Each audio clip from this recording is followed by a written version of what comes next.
Hi everybody, it's Az here from HeelvsBabyface. I've had a lot to say about Garrisons in Warlords of Draenor, from my 101 series about what to expect from certain buildings, to my follower guides, all the way through to my most recent one, top 5 improvements I would do to make them more fun. But what we have in game right now is a rather stale, solo, isolated piece of content. But fundamentally, could Garrisons have been so much different that it didn't cut off a huge chunk of the social aspect of an MMO while still allowing us to experience some of the cooler features that it offered? I think so, if Blizzard had decided to take Garrisons down another road very early on indeed.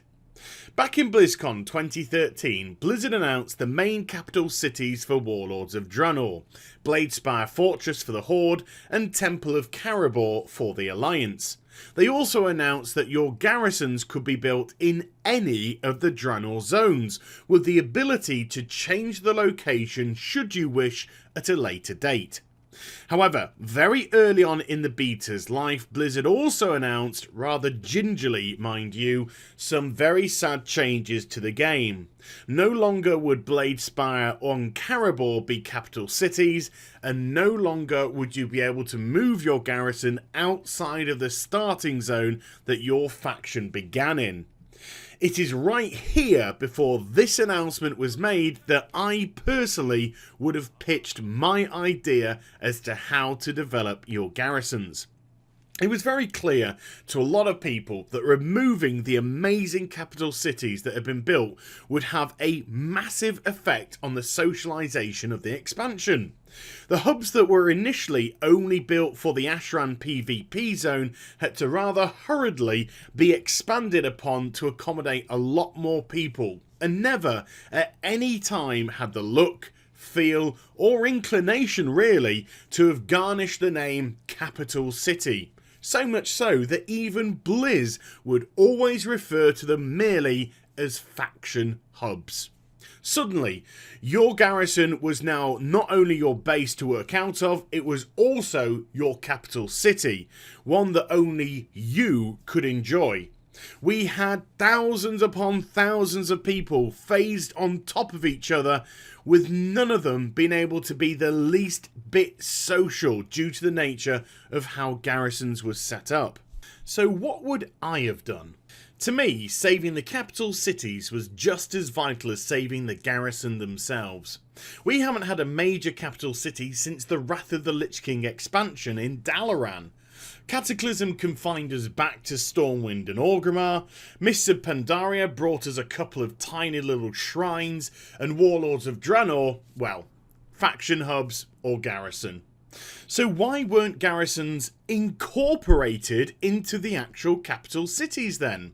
Lore-wise, not that we have to make everything 100% lore-proof, but lore-wise it could have made sense. The Alliance, after all, had just fought off an attempted invasion on the Temple of Caribor by the Iron Horde. As a reward for doing so, the Draenei could see the sense in having them close and gift them an area of the grounds which was pretty cut up during the fighting, an area with which to cultivate into your garrison. With current phasing technology, this could have worked and still allowed the construction of various buildings, but in my version, not all of the buildings needed to be in the garrison grounds themselves and could have been added to the capital city to add more of a social element. For example, profession buildings. They don't have to belong in a garrison at all. They could be placed on the grounds themselves. So if you wanted to craft some of the new Draenor armors or weapons or toys or trinkets, then there would be multiple people around giving that sense of community all crafting together. The salvage yard could have been available to everybody as well, with a percentage-based chance of receiving a bag after a mission had been completed from your command table by your followers. And of course, the banks would be available to all, just like every other capital city normally has. This could have also freed up a lot of the art department's time, as they were constructing 3 levels to 10 different types of building, but now they'd simply be doing 1 level to 10 instead. PvPers, don't think that I've left you out either. Caribor boasts one of the most awesome arenas in the game, which is deceptively large in size. Not only that, but it has a fantastic spectating area around it. Large battle royales, or maybe even smaller contests, could have taken place here, potentially as special weekly events. People could come and spectate and wonder at your majestic or lackluster PvP prowess. Or, if the larger events were causing latency issues on the server, then phase them too, and just allow the 2v2, 3v3 or 5v5 encounters to go server-wide. There was a lot of scope for PvP goodness here, and that could have made the Colosseum, which is currently only available to people with the Gladiator's scrotum, to be Horde only. As long as the factions have comparable events, they don't have to be identical. And speaking of Hordes, how would Bladespire Fortress work as a garrison / player housing / capital city for you guys and girls? Well, the beauty of this is the way that it could actually differ from the Alliance while still offering the same functionality. First of all, whereas the Draenei won't allow the Alliance into the Temple of Caribor itself to set up shop, the Frostwolf clan are more than happy to allow you to set yourself and your followers up in this citadel, gifting you the whole of the top floor, which would actually act as your town hall area. Still requiring the same amount of resources as the Alliance constructions, but yours would add more functional areas to the place as opposed to adding a physical building. Oh, and you would also get a proper trophy area, not the rubbish that you currently have at the moment. So the top floor would clearly be phased per person depending on how advanced they were with its construction. But if we just go 1 level down, it's pretty evident from what you can see around you that this would act as the perfect area to have the trade district, so to speak. All the profession buildings, the storehouse, the salvage yard, which can be shared for all and with that percentage chance of grabbing a bag, can all be down here. There are plenty of nooks and crannies to hide them all away, and at the same time making it a communal area for people to go down.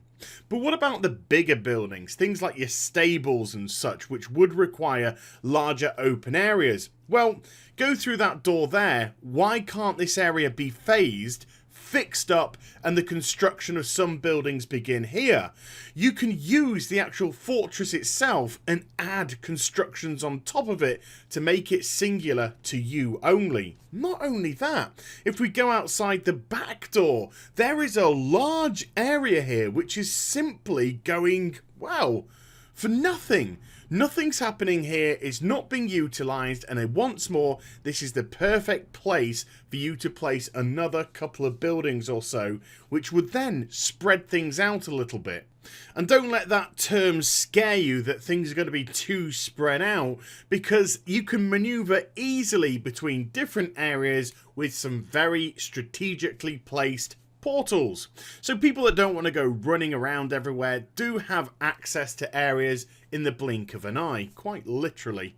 So that leads us on to the final piece of content that, at first glance, in its current format is a little bit nah, but in this format would be mind-blowing, and that is garrison invasions. No longer are they just coming for your little nook or cranny in one of these zones. No, they are coming for the whole goddamn city. You just happen to be one part of it. Imagine banding together with the whole of your server, or certainly a good proportion of your server, and you no longer have to pretend that you've got a friend or two by using the group finder to aid you to complete yours in your garrison. You're going to have people on hand left, right and centre, healing you, doing more damage than you, doing less damage than you, standing around doing crafting, doing nothing.